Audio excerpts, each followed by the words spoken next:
Euzu billahi mineşşeytanirracim. Bismillahirrahmanirrahim. Yevme ta'ti kullu nefsin tujadilu an nefsiha ve tuvaffa kullu nefsin ma amilet ve hum la yuzlamun. Sadakallahul aliyyul azim. Aziz mümin kardeşler, sizlerin her biri bizi bu alim mekan olan Allah evinde Peygamber aleyhissalatu vesselamın kapısında Allah'ın salamıyla salamlayıram.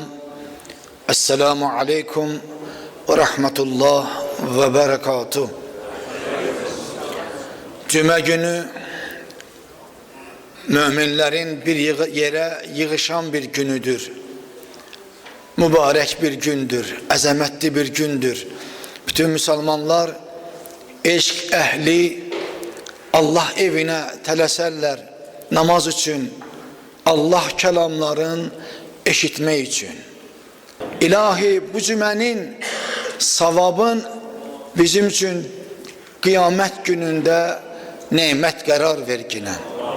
İlahi gelen günlerimizi geçen günlerimizden daha hayırlı karar ver. Çalışırıq ki benziye hem imanı olan hem mənəviyyatı olan insanlara. İlahi onu bizim her birimize əta qıl. Ümumiyyətlə bəhsimiz bugün mənəviyyatdan, milli dəyərlərdən inşallah danışarıq. Ama mənəviyyat elə bir alemdir ve elə bir genişliğe. Allah Teala'nın Kur'an'ında gönderdiği Kur'an-ı Kerim'de ayelerine nəzər salanda ister istemez her bir ayenin insanı mənəviyyata doğru, insanı imana doğru, insanı yaxşılığa doğru, insanı xeyrə doğru, insanı ağla doğru aparan, yön alan ne iş, güzel emel varsa ona taraf sövq eden ayeler var. Ki insan çalışsa ve okusa, elimlense ve inşallah onunla beraber, okuduğuyla beraber təqvanı elde etmiş olarsa, mənəvi alemi zengin olandan sonra o insan Allah'ın sevdiği bendelerden biri olmuş olar. Neyin sayesinde? Kur'an-ı Kerim'i bilmeyi sayesinde. İnsan, her bir mümin, her bir Müslüman Kur'an'ı daha çok bilmeli, daha çok öğrenmeli ve onunla beraber daha faydalı olsun diye ben mənəviyyatı olmalı, onun ahlakı olmalı, onun təqvası olmalı ve onunla da beraber insan yəqinə çatmalıdır.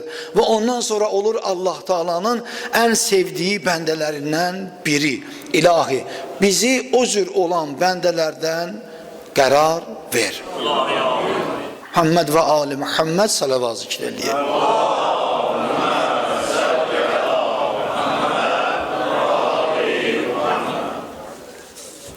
Sözümün evvelinde Kur'an ayesi Allah Teala buyurur: "Yevme ta'ti kullu nefsin tujadilu an nefsiha ve tuvaffa kullu nefsin bima amilet ve hum la yuzlamun."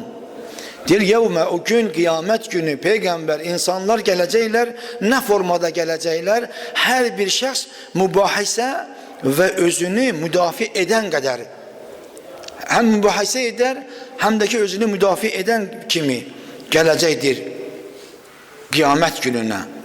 Yani her bir iddia ile gelecek, özünü hak kazandırarak gelecek, hele özünü düz sayarak gelecek. Bu cür değil.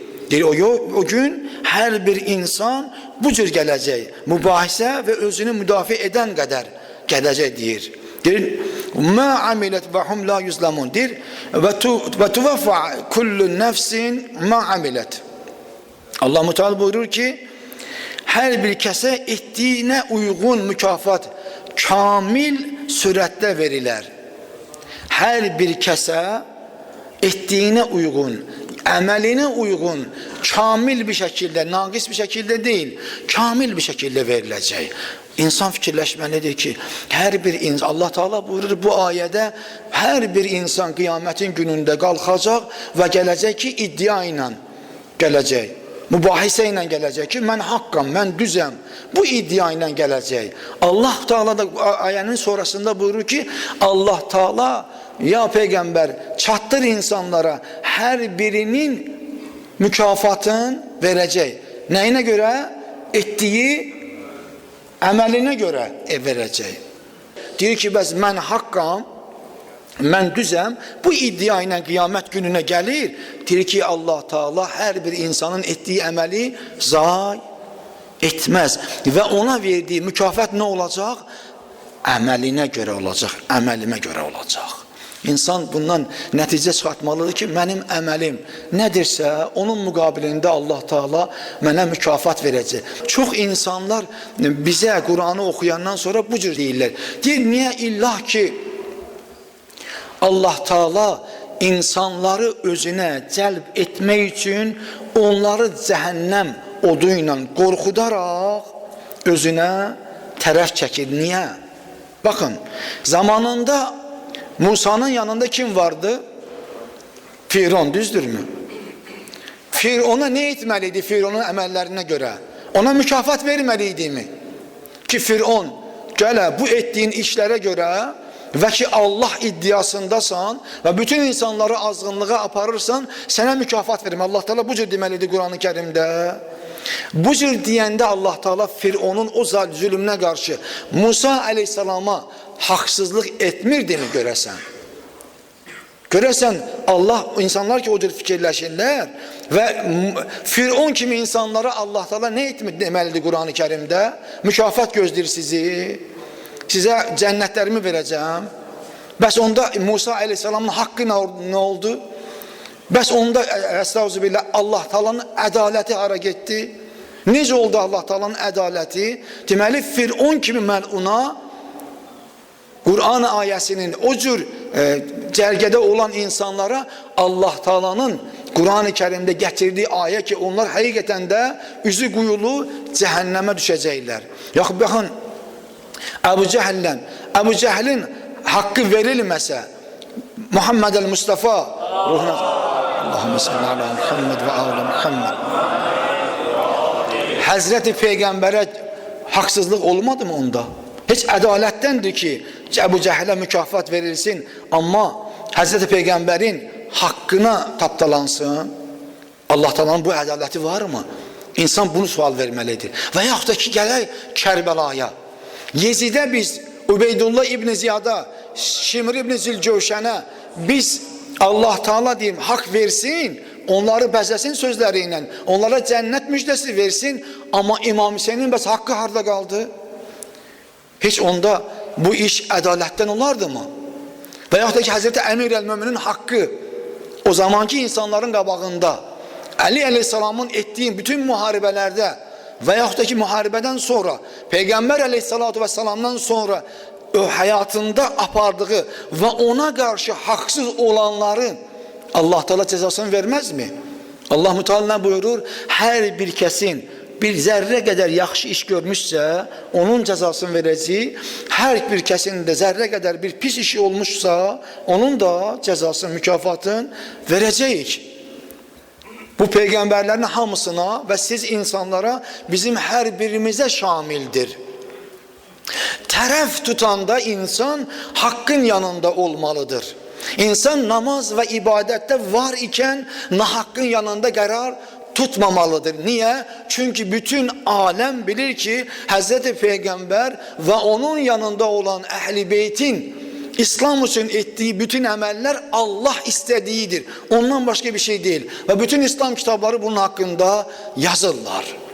Bunu bile bile insan yine de nahakkın yanında karar tutarsa veyahut da ki Ebu Süfyan'a ve Emevi hanedanına, Beni Ümeyye'ye bəraət kazandırarsa, Allah Müteala'nın gönderdiği Kur'an-ı Kerim'in bu ayesine esasen her bir insanın iddiasına göre gəlirlər iddia ilə deyir. Hatta birbirine mübahisə ederler deyir. Haçan deyir, yevme, yani haşr günü, kıyamet günü bu cür gələcəklər deyir, bu cür danışacaklar deyir.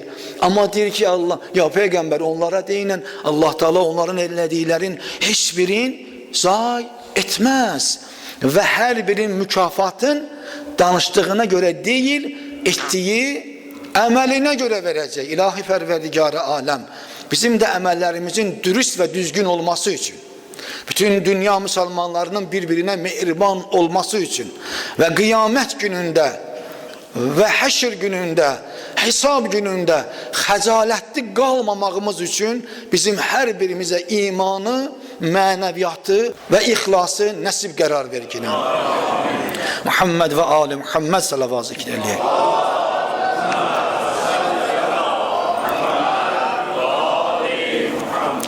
Maidə surəsinin 10-cu ayəsində Allah Teala buyurur: "Vellezine keferu ve kezzebu bi ayatina ulaike ashabul cehim." Deyir, kafir olub ayələrimizi təkzib edənlər isə cəhənnəm əhlidir. Ayələrimizi vellezine keferu ve kezzebu bi ayatina. O insanlar ki küfür edərlər. Küfür yəni Allahın istəmədiyi bir əməlin ardıcı gedən, Allahın əksinə gedən, Kur'an'ın əksinə gedən, dinimizin əksinə gedən, bəyənilməyən bir iş. Allah Teala Kur'an'da hər bir işdə, hər bir ayəsində biz insanları çəkindirir o pis əməllərdən. Və onda müsəlmanları bölmür. Kimlər? Vellezine keferu. O insanlar ki küfür ederler. Fərq etmez ha? Bütün müsəlmanlara şamildir bu. Onlar ki küfür ederler ve kazzabu bi ayatina. Ya bizim ayələrimizi biz ki onlara ayə gönderdik, Kur'an göndermişik, kazzabu. Yalan ederler. Ne zaman insan yalan edir? Kur'an ayələrini okuyandan sonra, onu terk edenden sonra, onu bile bile onun aleyhine giden insanlar. Ki Allah Teala bizde bu ayədə, dinimizde bunu istəyir. Ama tam ben onun əksine bile bile gedirəmsə, əlbəttə ki, deyir, vellezine keferu ve kazzabu bi ayatina ulaike ashabul cehim. O insanlar cehennem əhlidirlər. O insanlara yani imkan yoktu, imtiyaz yoktu onlara. Çünkü hem küfür edenlerdir ve hem de ki Allah'ın buyurduklarının aleyhine gidenlerdir. Yalan çıxardandır, Allah kelamların yalan çıxardandır. Bu zaman insanın akibəti kıyamet gününde Allah'ın ona verdiği mükafat ne olarsa ve biz de siz de onu bilirsiniz. Allah bizlerden her birimizden uzak karar versin inşallah. Ve enfiqu fi sabilillah ve la tulqu bi eydikum illa tehluketi ve ahsin innallaha yuhibbul muhsinin. Sonra ne buyurur? Ve enfiqu fi sabilillah. İnsan, Adem evladı, imkanın var ve enfiqu. Malınızla Allah yolunda xərcləyin. Malınızı Allah yolunda xərcləyin. Bəzən bu dünyada siz de rastlaşmışsınız. İnsan var ki onun imkanı yeterince vardır. Etrafımızda, çevremizde olan insanlar var. Onlara deyəndə ki, müraciət eləyəndə ki, sənə Allah Teala bu imkanı verib, sənin borcundur ki, onu Allah yolunda xərcləyəsən və Allah Teala'nın buyurduğu bir yolda, Allah Kur'an'da ne buyurursa o cür xərcləməyi tövsiye edir. O insanlar şübhəyə düşürlər və o insanlar başlayırlar özlerine sərf olan bir şekilde, özlerine yani onların bu dünyaya ne cür münasibəti varsa o cür xərcləməyə başlayırlar. Allah Teala buyurur ne? Ve enfiqu fi sabilillah. Sənə verdiğimdən Allah üçün, Allah yolunda infak et. Xərclə onu. Sənə elə belə verməmişəm onu. Başa düş. Sənin ağlın var. Sən başa düşməlisən. Mənim sənə verdiyimi Allah üçün xərcləməlisən. Allah yolunda xərcləməlisən. Allah istəyən bir şəkildə xərcləməlisən. Allah istəyən bir şəkil nədir? Fi səbilillah, valideynivə baxmalısan. Fi səbilillahdır. Ailəyin üçün xərcləməlisən. Fi səbilillahdır. Övladların üçün xərcləməlisən. Fi səbilillahdır. Təhsil üçün, övladlarımın təhsili üçün xərcləməlisən, fi səbilillahdır. İmkansıza əl tutmalısan, fi səbilillahdır. Yetimə əl tutmalısan, fi səbilillahdır. Qonşun acdır, amma sən çox imkanlısan, heç onu görməzdən gəlirsən. Dil və ənfiqu fi səbilillah. Sənə vermişəm ki, o qonşun acdır. Ona sən imkan əlində, imkanın daxilində əl tutasan, niyə əl tutmursan? Onu ora verməlisən. Onun payı var onda. Sənin borcundur ki ona kömək edəsən. Axı müsəlmansan deyirsən, namaz qılırsan, həccə getmirsən. Bu ziyarətlere getmişsən, necə olur? Allahu Ekber deyirsən. Allah Teala da Kur'an'da buyurur ki: "Enfiq fi sabilillah." Sana verdiğim ruziden imkanın dahilinde onlara verginin, ama sen topladıkça toplayırsan, onlara vermirsən. Allah Teala'nın istemediği yere uf demeden xərcləyirsən. Beğenmediği, Allah'ın lanet ettiği bir yerlere uf demeden xərcləyirsən. Necə olur bu? Necə olur, necə? İnsan namaz kılan ve sonra deyirsən ki, o ki gəlirəm ayəmin, sözümün əvvəlində ayə dedim ha, gəlir mübahisəli gəlir ki, mən belə iddia ilə gəlir ha, Allahın huzuruna mən belə iddialıyam. Kimin huzuruna? Rəbbəl aləminin huzuruna, Pərverdigarın huzuruna, o günahlarla, o etdiğin səhvlərlə, etdiğin küfürlərlə, iddia ilə gəlirsən. Nədir namazın var, orucun var, ona güvənirsən. Və digər əməllər nə oldu? Onların hiçbirinin üstündən keçdin. Sənə nə sərf etdiysə onu etdin. Allah buyuranın üstündən keçdin. Ona əhəmiyyət vermədin. Sonra deyirsən ki, iddia edirsən ki, mən cənnətliyəm. Mənim mükafatım sağ əlimə veriləcək. Xeyr. Hazır Rahim, elə deyil. Mümkün deyil. Özünü aldatma. Özünü aldadırsan. Güman yerivi, o ki güman yerini Allah'tır, o yeri de haraba koyursan. Allah Kur'an'ında buyurur axı sənə ki, bu cür etmə, ağıllı ol. Bəs sən təmkinli olmalısan, savadlı olmalısan. Bəs məntiqin hardadır? Və oxuduqların necə oldu? Niyə qulaq asmadın bunların hər birinə? Bax, bu cür olanda əlbəttə ki, وَلَا تُلْقُوا بِأَيْدِيكُمْ إِلَى التَّحْلُكَةِ وَأَحْسِنْ إِنَّ اللّٰهَ يُحِبُّ الْمُحْسِنِينَ. Deyir, mallarınızı Allah üçün yolunda xərcləyin və özünüzü öz əllərinizlə nəyə atmayın? İlə təhlükəti. Yəni, əgər Allahın yolunda xərcləməsən, sən öz əlinlə özünü har atmış olursan, təhlükəyə atmış olursan. O təhlükə nədir? Hesabdır da. O hesabda əgər cavab verə bilməsən, cəhənnəmdir. Özünü öz əlinlə təhlükəyə atırsan. Bəni Adam, yarattığım insan, ağıllı insan, Kur'an okuyan insan, namaz kılan insan, özünü öz əlindən təhlükəyə atma. Bir var, bir şər sənə gəlir, kim tərəfindənsə Allah uzaq eləsin, bunda sən indi bilmirsən də, xəbərin yoxdur. Xəbərin olmadan bu şey baş verir, Allah uzaq eləsin. Bir var ki, mən öz əlimlə bildiyim bir halda özümü hara atıram, təhlükəyə atıram. O təhlükə ki, əbədi orada qalmaq var. O təhlükə ki, oradan çıxış yolu yoxdur. İllah ki, Rəhmanın mərhəməti olmasa, İllah ki, onun rəhməti olmasa, mərhəməti olmasa, deyir, özünü təhlükəyə atma. Olmaz.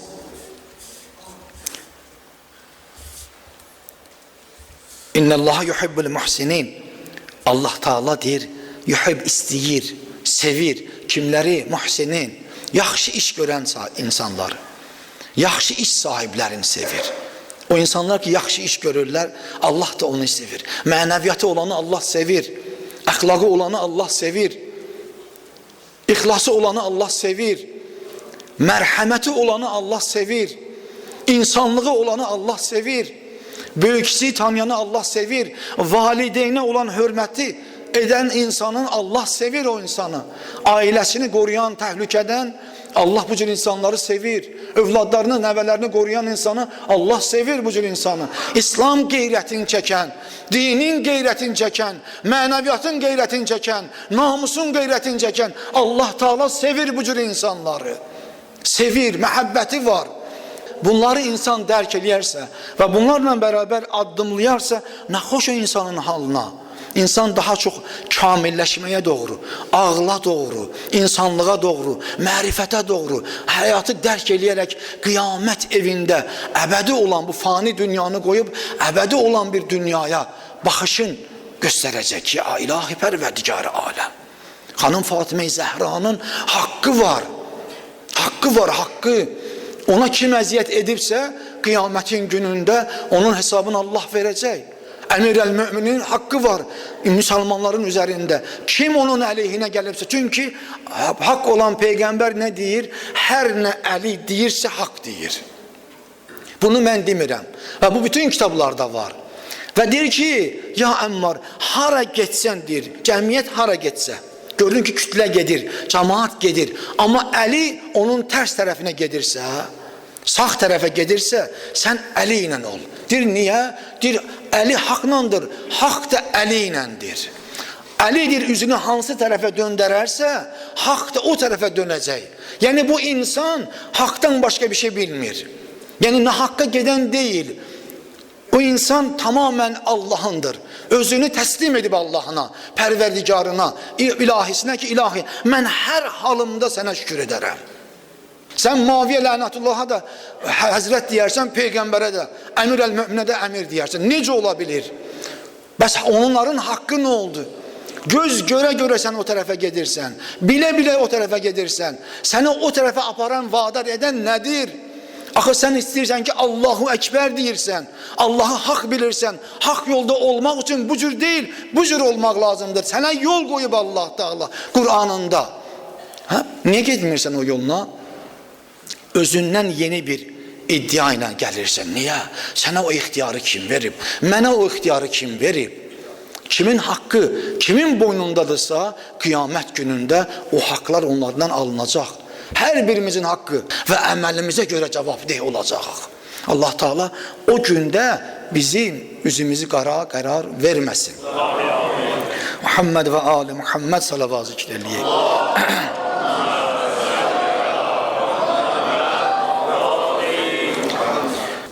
Maide 25'te buyuruyor Allah Teala Bismillahirrahmanirrahim. Rabbukum a'lemu bima fi nufusikum.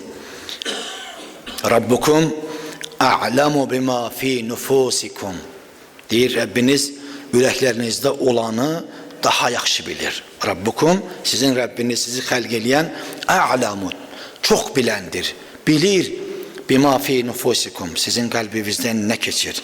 İn tekunu salihin fe innehu kana lil avvabin gafuran. İn tekunu salihin. Eğer deyir özünüzü ıslah etseniz, eğer salih olsanız ve ettiğiniz səhvdən Allah'a tərəf qayıtsanız deyir, qayıdaraq deyir fe innehu kana lil avvabin gafura. Allah qayıdanlara, tövbəkarlara mütləq ne edir? Bağışlayandır. Evvabine. Allah Teala deyir, mən insanlar ki gəlib çatdı, anladı ki mən səhv etmişəm və o yoldan dönəndən sonra deyir, əlbəttə ki mən bağışlayıram.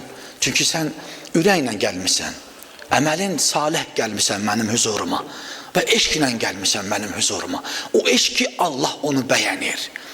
İlahi, bizim də özümüzə görə günahlarımız çoxdur, səhvlərimiz də çoxdur, xətamız da çoxdur. Xəta və səhv etməməkdə, günah etməməkdə əvvəla bizim hər birimizə kömək ol. İkincisi, bu Kur'an ayəsinə əsasən buyurur ki, Rabbukum a'lamu bima fi nufusikum. Yəni insana elə bil ki bir şah damarına qədər gedir. Çatır ki, Rabbukum, sizin Rabbiniz var, sizin ilahiniz var, sizin perverdigarınız var. Onu yaddan çıkartma. O sizin Allah'ınızdır. O sizi xəlq eləyib.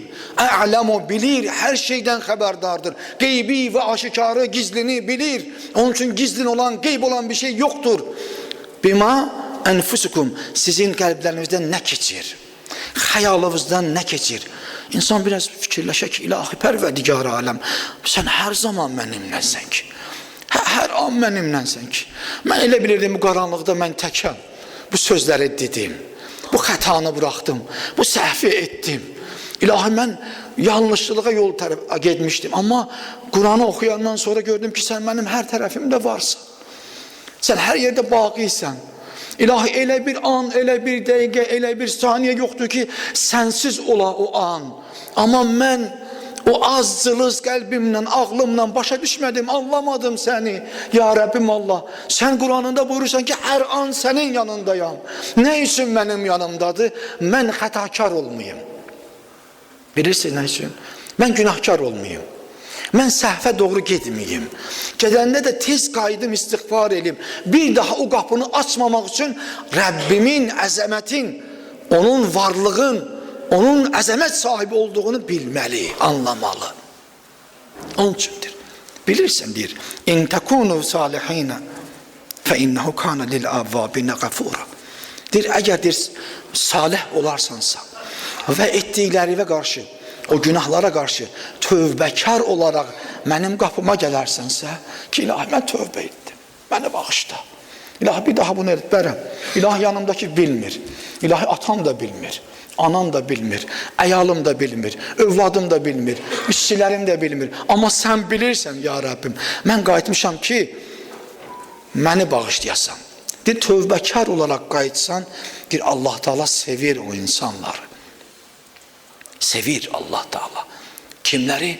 Tövbəkarları. Tövbə edib bir daha o səhvə getməyənləri.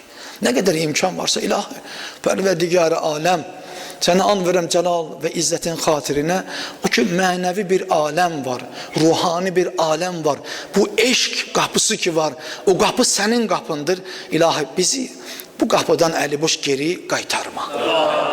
Muhammed və ali Muhammed salavat zikr edir.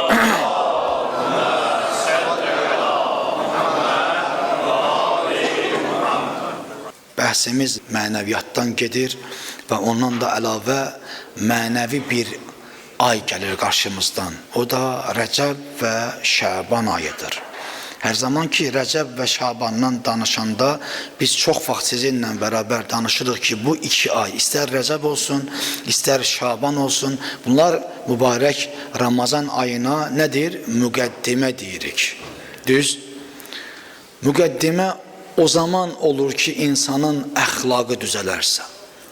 Müqəddimə o zaman olar ki, biz Rəcəb və Şaban aylarında daha da əməllərimizin gözəl olması, ibadətimizin ixlaslı olması və Allah Teala'ya tərəf yönümüz daha da düzəlsə, o zaman bizim müqəddimə olacaqdır Ramazan ayına. Yox, əgər biz Rəcəb və Şaban ayında heç bir iş görməriksə, imkanımız olanda, səhhətimiz bizə imkan verəndə, biz müəyyən qədər, istər Rəcəb ayında, istər Şaban ayında oruç tutmarıqsa, gözəl ibadətlə məşğul olmarıqsa, kimlərinsə səhvi və günahı varsa, onları bağışlamarıqsa və bacardığımız qədərində kimlərəsə Allah üçün əl tutmarıqsa, onda bu müqəddimə olmaz. Boş-boşuna keçər və Ramazanı da çox alimlər buyururlar ki, əgər bu cür olmazsa, Ramazanı da nə içinmiş oluruq? Elə bil ki, sadəcə olaraq ac və susuz qalmaqdan ibarət olur. Yəni, o mənəvi aləm tamamən dağıdılıb, xarab qoyulur. Amma biz oruç tuturuq Ramazan ayında. Ramazan ayının keyfiyyəti, Ramazan ayının Allah qarşısında etdiyimiz ibadətin dəyər və qiyməti Rəcəb və Şaban ayında etdiyimiz əməllərimizin müqabilindədir. Ona görə müqəddimə olur. Müqəddimə odur ki, mən Rəcəbdə və Şabanda Allah Teala'ya tərəf daha çox meyilli olum və Allah Teala'nın buyurduqlarına daha çox əməl etmiş olum və bu aylarda oruç tutaraq orucun keyfiyyətini anlamış olum. Mənəviyyatı olan bir insan, əlbəttə ki, bunları dərk edir. Mənəvi bir aləm dedik, mənəviyyatdan danışdıq, milli dəyərlərdən deyirik. Milli dəyərlər odur ki, bu məscid milli dəyərimizdir və mənəvi bir dəyərimizdir. Bu məscidin bu cür mənəvi aləmi olması bilirsiniz, zamanında 37-ci ildə Stalin tərəfindən bu məscid yerlə yeksan olmuşdur. 80 ilə yaxın məscidsiz keçirmişik. Yəni bu qəbirlər yerin altında qalmışdı. Amma Allahın bir iradəsi var və onu Azərbaycan xalqına, dünyadan gələn digər insanlara bu cür göstərir. Bu məscidin yenidən bu cür tikilməsi, bu cür insanlara və dünya insanlarına, istər müsəlman, istər qeyri-müsəlmanlara çatdırılması və tarixin oxunmasında Allahın bir hikməti var Allah Teala'nın. Bu mənəvi bir aləmdir, o ocaqdır ki, illər idi, 10 illər idi yerin altındaydı. Hər bir şəkildə istəmirdilər ki, o bir daha dünyaya çıxsın. Amma Allah dedi ki, kun fəyəkun. Allah Teala buyurur ki, bəli, olacaq və oldu da. Amma kimin əli ilə? Bütün insanların, müsəlman qardaşlarımızın dediyi bir şəkildə və o insan, o şəxsiyyət, ölkə rəhbəri, mərhum prezident bu məscidi tikdi. Amma ondan qabaq da insanlara deyilmişdi. Ölkə rəhbərlərinə deyilmişdi, baş nazirlərə deyilmişdi. Onlar da söz vermişdilər, amma onların heç biri etməmişdi. Amma bunu edən bir insan var. Bu məscidi görürsünüz və bu cür. 100-dən artıq burada ev vardı. Bu evlərin köçürülməsi 2007-2008-ci ildə, bir il müddətində tikilib bu cür cümə məscidinin verilməsi. Bunu edən insanlar var. Nə xoş, mən də, sən də bir xoş bir əməl edək ki, o tarixdə qalsın və indi də diqqət mərkəzindədir. Hər zaman da bura qonaq gəlirsə, bunun tarixini danışırsa və bu bağlanır həm Allaha, həm Əhl-i Beytə. Allah, Quran, Əhl-i Beyt, Peyğəmbər və Əhl-i Beyt. Bunlar bir yerdə və gözəl sahabələrlə bir yerdə. Nədir? Bir yerdədir, bir yerdə. Bu gözəlliyi insanlara çatdıran və bu gözəlliyi indi də biz dadırıq və bundan sonra da inşallah bizdən sonra da insanlar dua edək ki, həm səna edək ki, daha da gözəlləşsin, daha da mərkəzləşsin, daha da dünyadan gələn insanlara. Çünki burada ilahinin bir ruhiyyəti var. Pərverdigarın bir istəyi var. Mənəvi aləm budur. Allah Teala hər birimizi mənəvi aləmdə üzü ağ çıxanlardan qərar versin və günahlarımızın üstündən həf qələmi çəksin və bir daha günah etməməkdə bizim hər birimizə kömək olsun inşallah. Muhammed və Ali Muhammed salavatı.